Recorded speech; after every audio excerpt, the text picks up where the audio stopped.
Who's watching?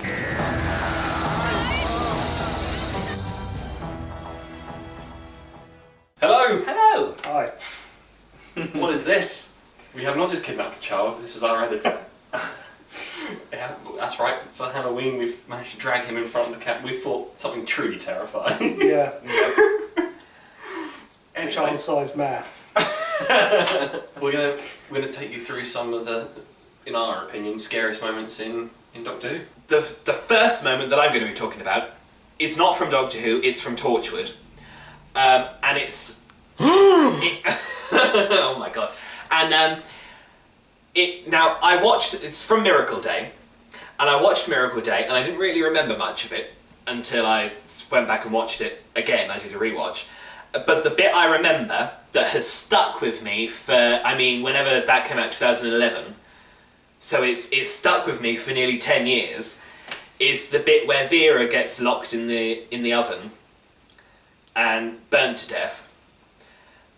And I think, I don't know why, that has just always stuck with me, is that moment.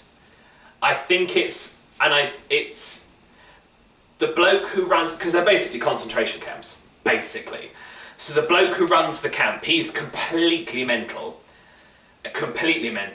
So he shot her and locked her in there, and then Rex, because you know they fancied each other. Rex and Vera, they fancied each other. Oh yeah, they definitely did it. They definitely did it. And he sees her through the thing, and all of a sudden, all these flames just shoot up, and you've got her screaming, he's shouting, and it's just played on my mind the whole time. And there's the fact that she's alive the whole time. I think that as well, yeah. That's what bothers me. The rest of them are all like the ones, I know it sounds horrible, but the ones who are dead anyway. Whereas she's alive, she would have survived that gunshot wound. You know, she would have survived, they'd have got her to a hospital. I say survived, it was Miracle Day. You know, she'd have been patched up, it would have been fine. But no, she's alive through the whole thing. And you can hear her screaming and shouting and whatever, and then there's just silence. And it's just like, you know, she is just roasted to death. She's just burnt and she's gone. And I think as well, I liked Vera. She was quite a good character for that series. And, you know, and then she's gone. And I was like, I'd much rather it had been Rex. Because I didn't like Rex at all. I think he was a little bit, you know, cocky and whatever. But no, I liked Vera. And, you know, then she gets burnt to death. But that has stuck with me for the best part of 10 years. So yeah, that's my first moment. It's from Torchwood Miracle Day, and it's what we nicely refer to as the oven. Thanks for the spoiler, Jordan. I haven't quite watched it yet. Have you not watched it yet? No, I still haven't watched it. You've still not watched Miracle Hey, Day? it's been out for like 10 years. I haven't got around to it yet. It's fine. But No, I'm not going to tell you when it is. The big moment for me hasn't been spoilt for you, so that's fine, because there's a character I really liked that didn't make it out of it. Yeah, my first moment would have to be the werewolf in Tooth and Claw. But not the actual werewolf. It's just where he sat there in the cage, unmoving with his eyes shut. And then Rose gets up to meet him, he just opens them, they're cold, dark, black and evil. He doesn't talk. Which is even scarier until Rose actually asks him a question about what planet he's from. And then you get that cold, distant Scottish. Sorry, Scott. It's just some of the lines he says, like, cultivate. He's just creepy. He doesn't like a bit of cultivation. Not when you're talking about biting. The Queen. Yeah, biting Queen Victoria. No, he is just really creepy. It's not just him, it's the music that goes behind it, because it's just one single note. Just all the way through it, and then every so often you will get the key would be C sharp? So it's a sharp note.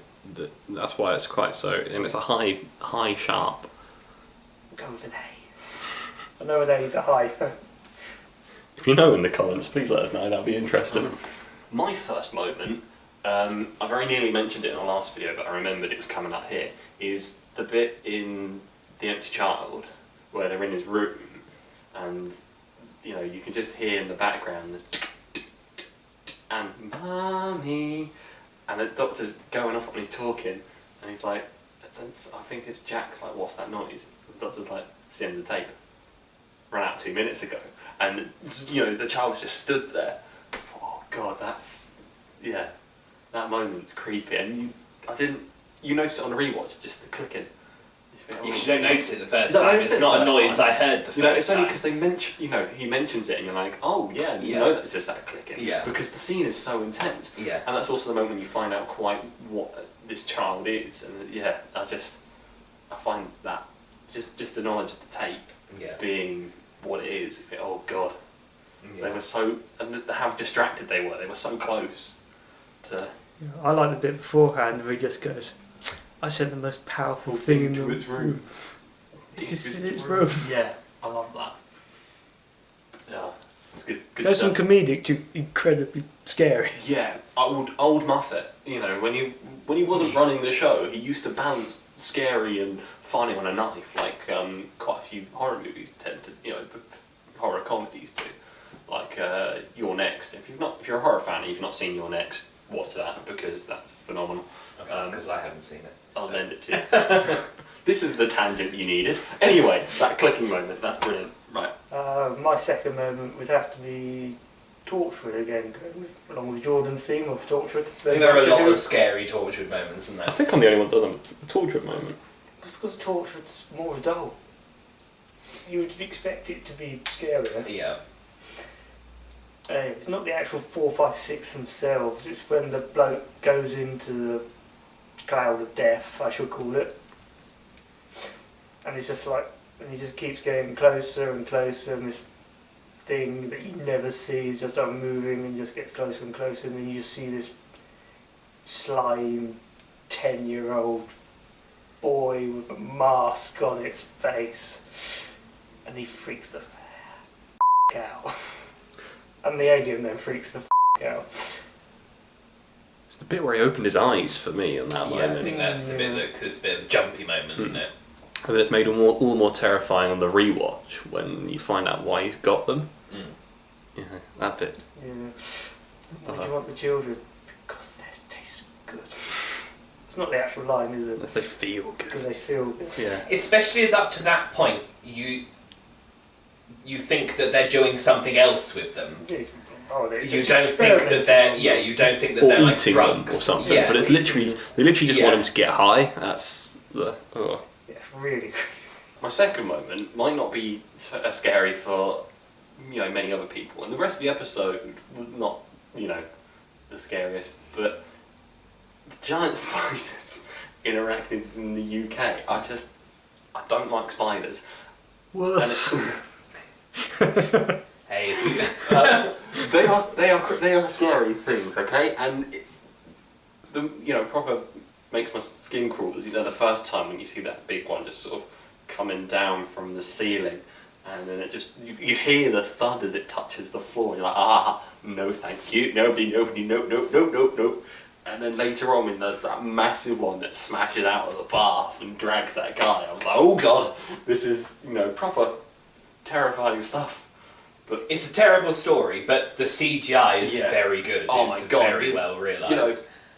Writing of the episode, boo, poor whatever, wasting such a brilliant concept. But the special effects team, my god, well done. You had me the closest I have ever been to hiding behind the sofa. Well, until they go to a certain size of spider, then just looks crap. Yeah, but for me the scariest bit was when they were in that woman's comes out under the bed. flat, and it's crawling. You can hear it in bits where you can't see it as well, and when it's coming down, when it's running around, and then you see her and the woman just cocooned in a web. That's disgusting. In the web everywhere. I'm like, oh no. That was the peak of the episode for me was in that flat. But oh god. For my second scariest moment, has to be, and we talked about it a little bit in the last video, is from the Impossible Planet, And it's the "Don't turn around, Toby. I'm right behind you. I'm reaching out, Toby. Oh, I can touch you." It's just terrifying. Reaching out, sorry. It's just terrifying. I think a lot of it is down to the performance from Gabriel Wolf. I said in the last video, he's got one of those voices. And it's from that moment on, you know things are not going to go very well for Toby. Poor Toby. You know things aren't going to go very well for him. And then he's got the pot in his hands, and he's, he looks up and he's, not got the pot. But I think the mistake is that he did turn around because he thought it was his friend Danny, and it wasn't. And I think maybe if he hadn't have done it, the beast wouldn't have, he probably would have done. He was taunting him, but he might have survived. It's one of those things where characters make stupid mistakes. But no, that voice has definitely stayed with me as well. Don't turn around. The thing I think about for that moment is that later on he talks about it's very clear that the beast knows all of the intimate details and fears of everyone. So I think he knows very well that Toby will turn around. Yes. And that's when he puts the little thing of, if you turn around, I will kill you. But he's going to do it anyway, and he knows he's going to turn around. Yeah. Yeah. I think it all just, from that moment on, that is a very scary story. But yeah, it's definitely his voice. Don't look, don't turn around. I'm right behind you, Toby. Oh, I can touch you. That was my impression. It's a little bit cringy, isn't it? It's a little bit. Looking at it now, it's like, yeah, that's got another meaning. It's one of those things very much where it is all in the performance. Because if anyone else says, if you said that to someone, you would end up on a certain list. Yes, I think you probably would. Not just one of our fun lists.